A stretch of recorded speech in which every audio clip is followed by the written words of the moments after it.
How to remove Instagram followers fast.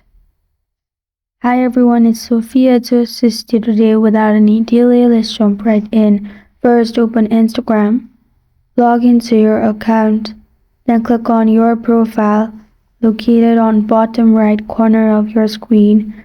After you click on your profile on bottom right, simply click on followers. And then search the person you want to remove or simply select from there. You'll find cross button on there. Simply click on it and then click on remove.